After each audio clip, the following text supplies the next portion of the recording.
ആകാശവാണി.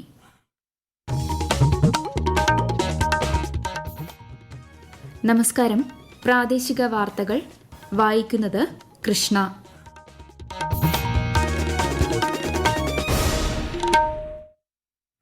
പ്രധാന വാർത്തകൾ. സംസ്ഥാനത്ത് ലോക്സഭാ തിരഞ്ഞെടുപ്പിന്റെ അന്തിമ കണക്ക് പ്രകാരം 71.27% പോളിംഗ് രേഖപ്പെടുത്തിയതായി മുഖ്യ തിരഞ്ഞെടുപ്പ് ഓഫീസർ സഞ്ജയ് കൌൾ. നാലാംഘട്ട ലോക്സഭാ തിരഞ്ഞെടുപ്പിനുള്ള നാമനിർദ്ദേശ പത്രിക സമർപ്പിക്കാനുള്ള സമയപരിധി അവസാനിച്ചു. പ്രചാരണം ഊർജിതമാക്കി മുന്നണികൾ. സംസ്ഥാനത്ത് കടുത്ത ചൂടിനെ തുടർന്ന് കർശന ജാഗ്രതാ നിർദ്ദേശം. ഉഷ്ണതരംഗ സാധ്യതയുള്ള പാലക്കാട് ജില്ലയിൽ ഓറഞ്ച് ജാഗ്രത. പൊതുസാഹചര്യം വിലയിരുത്തി ആരോഗ്യമന്ത്രി വീണ ജോർജ്.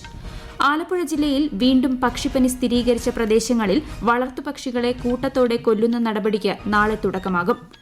ISL ഫുട്ബോളിൽ ഇന്ന് നടക്കുന്ന രണ്ടാം പാദ സെമിയിൽ മുംബൈ സിറ്റി ഗോവയെ നേരിടും. IPLൽ ഇന്ന് Kolkata night Riders Delhi Capitals പോരാട്ടം. വാർത്തകൾ വിശദമായി. സംസ്ഥാനത്ത് ലോക്സഭാ തിരഞ്ഞെടുപ്പിൽ 71.27% പോളിംഗ് രേഖപ്പെടുത്തിയതായി മുഖ്യ തിരഞ്ഞെടുപ്പ് ഓഫീസർ സഞ്ജയ് കൌൾ. ഏറ്റവും അധികം പോളിംഗ് നടന്നത് വടകര മണ്ഡലത്തിലാണ്, 78.41%. പത്തനംതിട്ട മണ്ഡലത്തിലാണ് ഏറ്റവും കുറവ്, 63.37%. തലസ്ഥാന ജില്ലയിലെ 2 മണ്ഡലങ്ങളിൽ തിരുവനന്തപുരത്ത് 66.47%, ആറ്റിങ്ങലിൽ 69.48% പോളിംഗ് രേഖപ്പെടുത്തി. വോട്ടെണ്ണൽ തുടങ്ങുന്നതുവരെ സർവീസ് വോട്ട് സ്വീകരിക്കുമെന്നും മുഖ്യ തിരഞ്ഞെടുപ്പ് ഓഫീസർ അറിയിച്ചു. വിശദാംശങ്ങളിലേക്ക്. സംസ്ഥാനത്ത് ആകെയുള്ള 2,77,49,158 വോട്ടർമാരിൽ 1,97,77,478 പേരാണ് ഏപ്രിൽ 26-ന് വോട്ട് രേഖപ്പെടുത്തിയത്. ഇവരിൽ 94,75,090 പേർ പുരുഷ വോട്ടർമാരും 1,03,02,238 പേർ സ്ത്രീ വോട്ടർമാരും 150 പേർ ട്രാൻസ്ജെൻഡർ വോട്ടർമാരുമാണ്. അസന്നിഹിത വോട്ടർ വിഭാഗത്തിൽ 1,80,865 വോട്ടും തിരഞ്ഞെടുപ്പ് ഡ്യൂട്ടിയിലുള്ള ഉദ്യോഗസ്ഥരുടെ വിഭാഗത്തിൽ 41,904 പോസ്റ്റൽ വോട്ടും രേഖപ്പെടുത്തിയിട്ടുണ്ട്. സൈനികർക്കുള്ള സർവീസ് വോട്ടിന് 57,849 സൈനികരാണ് ഇക്കുറി അപേക്ഷിച്ചിട്ടുള്ളത്. ഇതിൽ 8,277 വോട്ടർമാരാണ് ഏപ്രിൽ 27 വരെ വോട്ട് രേഖപ്പെടുത്തി അയച്ചിട്ടുള്ളത്. News desk, Akashvani. രാജ്യത്തെ ലോക്സഭാ തിരഞ്ഞെടുപ്പിന്റെ 4ാം ഘട്ടത്തിലെ നാമനിർദ്ദേശ പത്രികകൾ പിൻവലിക്കാനുള്ള സമയം ഇന്ന് അവസാനിച്ചു. 9 സംസ്ഥാനങ്ങളിലെയും ജമ്മുകശ്മീരിലെയും 96 സീറ്റുകളിൽ അടുത്ത മാസം 13-നാണ് 4ാം ഘട്ടത്തിൽ വോട്ടെടുപ്പ് നടക്കുന്നത്. അതേസമയം 6ാം ഘട്ടത്തിനുള്ള വിജ്ഞാപനം തിരഞ്ഞെടുപ്പ് കമ്മീഷൻ പുറപ്പെടുവിച്ചു. ലോക്സഭാ തിരഞ്ഞെടുപ്പിന്റെ ഭാഗമായി പ്രധാനമന്ത്രിയും മുതിർന്ന BJP നേതാവുമായ നരേന്ദ്രമോദി ഇന്ന് കർണാടകയിലും മഹാരാഷ്ട്രയിലും പൊതുപരിപാടികളിൽ പങ്കെടുത്തു. കർണാടകയിലെ ബഗൽകോട്ടിലും മഹാരാഷ്ട്രയിലെ സോലാപൂർ, സത്താര ജില്ലകളിലും പ്രധാനമന്ത്രി ഇന്ന് തിരഞ്ഞെടുപ്പ് റാലികളിൽ പങ്കെടുത്തു. കോൺഗ്രസ് നേതാവ് രാഹുൽ ഗാന്ധി ഇന്ന് വടക്കൻ ഗുജറാത്തിലെ പഠാണയിൽ തിരഞ്ഞെടുപ്പ് റാലിയെ അഭിസംബോധന ചെയ്തു. ഛത്തീസ്ഗഡിലെ ബിലാസ്പൂരിലും അദ്ദേഹം പ്രചാരണം നടത്തുന്നുണ്ട്. രാജ്യരക്ഷാമന്ത്രിയും BJPയുടെ മുതിർന്ന നേതാവുമായ രാജ്നാഥ് സിംഗ് നാമനിർദ്ദേശ പത്രിക സമർപ്പിച്ചു. ഉത്തർപ്രദേശിലെ ലക്നൌ ലോക്സഭാ മണ്ഡലത്തിൽ നിന്നാണ് അദ്ദേഹം ജനവിധി തേടുന്നത്. കേന്ദ്രമന്ത്രി സ്മൃതി ഇറാനിയും അമേഠിയിൽ നിന്ന് മത്സരിക്കുന്നതിനുള്ള പത്രിക സമർപ്പിച്ചു. ആലപ്പുഴ ജില്ലയിൽ വീണ്ടും പക്ഷിപ്പനി സ്ഥിരീകരിച്ച പ്രദേശങ്ങളിൽ താറാവുകളെയും മറ്റു പക്ഷികളെയും കൂട്ടത്തോടെ കൊന്നു കുഴിച്ചു മൂടുന്ന നടപടിക്ക് നാളെ തുടക്കമാകും. ഇതിനായി ദ്രുതകർമ്മസേനയെ നിയോഗിച്ചിട്ടുണ്ട്. എടത്വ പഞ്ചായത്ത് 10ാം വാർഡിലും അമ്പലപ്പുഴ വടക്ക് പഞ്ചായത്ത് 7ാം വാർഡിലും തകഴി ഗ്രാമപഞ്ചായത്ത് 4ാം വാർഡിലുമാണ് പക്ഷിപ്പനി സ്ഥിരീകരിച്ചത്. ഈ വാർത്തകൾ ആകാശവാണിയിൽ നിന്ന്. ഉയർന്ന താപനിലയെ തുടർന്ന് പാലക്കാട് ജില്ലയിൽ സംസ്ഥാന ദുരന്ത നിവാരണ അതോറിറ്റി ഓറഞ്ച് ജാഗ്രത പ്രഖ്യാപിച്ച സാഹചര്യത്തിൽ ജനങ്ങൾ ജാഗ്രത പുലർത്തണമെന്ന് ജില്ലാ ഭരണകൂടം. കൂടുതൽ വിവരങ്ങളുമായി ആകാശവാണി പാലക്കാട് പ്രതിനിധി ഫൈസൽ അലിമുത്ത്.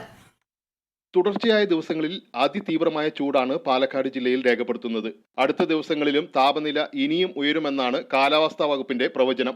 ഉഷ്ണതരംഗം സൂര്യാഘാത സാധ്യത കൂട്ടുമെന്നതിനാൽ അതീവ ജാഗ്രത പാലിക്കണമെന്ന് ജില്ലാ ഭരണകൂടവും ആരോഗ്യവകുപ്പും മുന്നറിയിപ്പ് നൽകിയിട്ടുണ്ട്. കുട്ടികളുടെയും പ്രായമായവരുടെയും രോഗികളുടെയും കാര്യത്തിൽ പ്രത്യേക കരുതൽ വേണമെന്നാണ് നിർദ്ദേശം. ഉയർന്ന താപനിലയെ തുടർന്ന് ജില്ലയിൽ ഓറഞ്ച് അലർട്ട് പ്രഖ്യാപിച്ച സാഹചര്യത്തിൽ മെഡിക്കൽ കോളേജ് ഒഴികെയുള്ള വിദ്യാഭ്യാസ സ്ഥാപനങ്ങൾ മെയ് 2 വരെ അടച്ചിടാൻ ജില്ലാ കളക്ടർ നിർദ്ദേശം നൽകി. പൊതുജനങ്ങൾ സ്വയം നിയന്ത്രണം ഏർപ്പെടുത്തി പരമാവധി വെയിലത്തിറങ്ങാതെ സുരക്ഷിതരായി ഇരിക്കണമെന്നും ആരോഗ്യവകുപ്പ് ആവശ്യപ്പെട്ടു. സംസ്ഥാനത്ത് പാലക്കാടിന് പുറമെ കൊല്ലം, തൃശൂർ ജില്ലകളിൽ താപനില ഉയർന്നു നിൽക്കുന്നതിനാൽ ഉഷ്ണതരംഗ സാഹചര്യമുണ്ടാകാനിടയുണ്ടെന്ന് കേന്ദ്ര കാലാവസ്ഥാ വകുപ്പ് മുന്നറിയിപ്പ് നൽകി.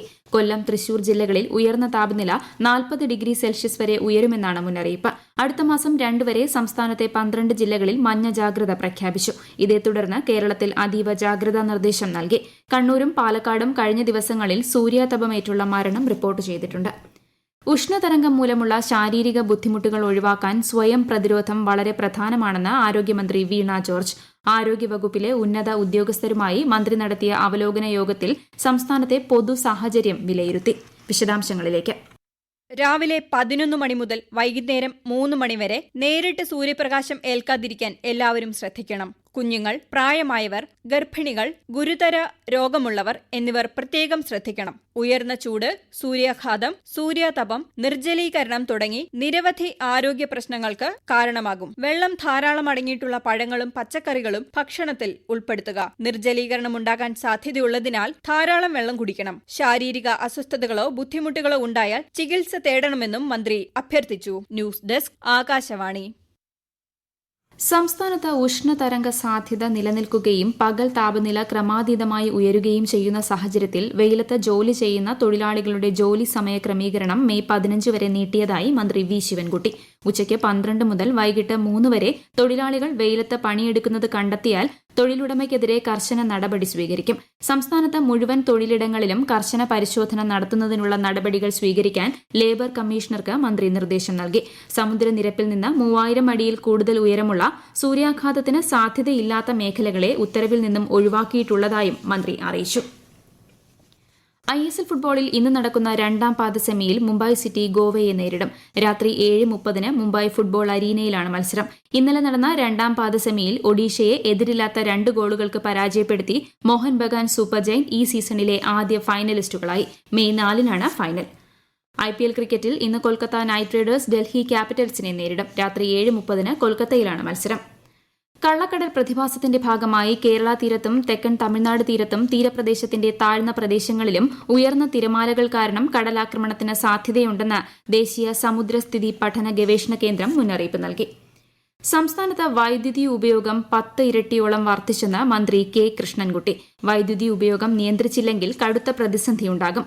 ലോഡ് ഷെഡിംഗ് ഒഴിവാക്കാനാണ് സർക്കാർ തീവ്രമായി ശ്രമിക്കുന്നതെന്നും മന്ത്രി പറഞ്ഞു. മലപ്പുറം ജില്ലയിൽ വേനൽ മഴയ്ക്ക് ശേഷം ഡെങ്കിപ്പനി കേസുകൾ വർദ്ധിച്ച സാഹചര്യത്തിൽ പൊതുജനങ്ങൾ പ്രത്യേക ശ്രദ്ധ പുലർത്തണമെന്ന് ജില്ലാ മെഡിക്കൽ ഓഫീസർ അറിയിച്ചു. കഴിഞ്ഞ വർഷത്തെ അപേക്ഷിച്ച് ഡെങ്കി കേസുകളിൽ വർധനയുണ്ട്. മഴ ശക്തമാകുന്നതോടെ ഇനിയും കൂടും.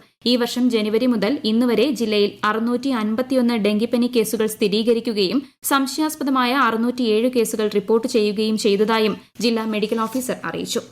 രാജ്യത്തെ ഓഹരി വിപണികളിൽ നേട്ടം. ബോംബെ ഓഹരി സൂചിക സെൻസെക്സ് 941 പോയിന്റ് ഉയർന്ന് 74,671-ലും ദേശീയ ഓഹരി സൂചിക നിഫ്റ്റി 223 പോയിന്റ് വർദ്ധിച്ച് 22,643-ലും വ്യാപാരം അവസാനിപ്പിച്ചു.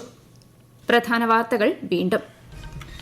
സംസ്ഥാനത്ത് ലോക്സഭാ തിരഞ്ഞെടുപ്പിന്റെ അന്തിമ കണക്ക് പ്രകാരം 71.27% പോളിംഗ് രേഖപ്പെടുത്തിയതായി മുഖ്യ തിരഞ്ഞെടുപ്പ് ഓഫീസർ സഞ്ജയ് കൌൾ. 4ാം ഘട്ട ലോക്സഭാ തിരഞ്ഞെടുപ്പിനുള്ള നാമനിർദ്ദേശ പത്രിക സമർപ്പിക്കാനുള്ള സമയപരിധി അവസാനിച്ചു. പ്രചാരണം ഊർജിതമാക്കി മുന്നണികൾ. സംസ്ഥാനത്ത് കടുത്ത ചൂടിനെ തുടർന്ന് കർശന ജാഗ്രതാ നിർദ്ദേശം. ഉഷ്ണതരംഗ സാധ്യതയുള്ള പാലക്കാട് ജില്ലയിൽ ഓറഞ്ച് ജാഗ്രത. പൊതു സാഹചര്യം വിലയിരുത്തി ആരോഗ്യമന്ത്രി വീണ ജോർജ്. ആലപ്പുഴ ജില്ലയിൽ വീണ്ടും പക്ഷിപ്പനി സ്ഥിരീകരിച്ച പ്രദേശങ്ങളിൽ വളർത്തുപക്ഷികളെ കൂട്ടത്തോടെ കൊല്ലുന്ന നടപടിക്ക് നാളെ തുടക്കമാകും. ISL ഫുട്ബോളിൽ ഇന്ന് നടക്കുന്ന 2ാം പാദ സെമിയിൽ മുംബൈ സിറ്റി ഗോവയെ നേരിടും. IPLൽ ഇന്ന് Kolkata night Riders Delhi Capitals പോരാട്ടം. പ്രാദേശിക വാർത്തകൾ കഴിഞ്ഞു. അടുത്ത വാർത്താ പ്രക്ഷേപണം 7:25.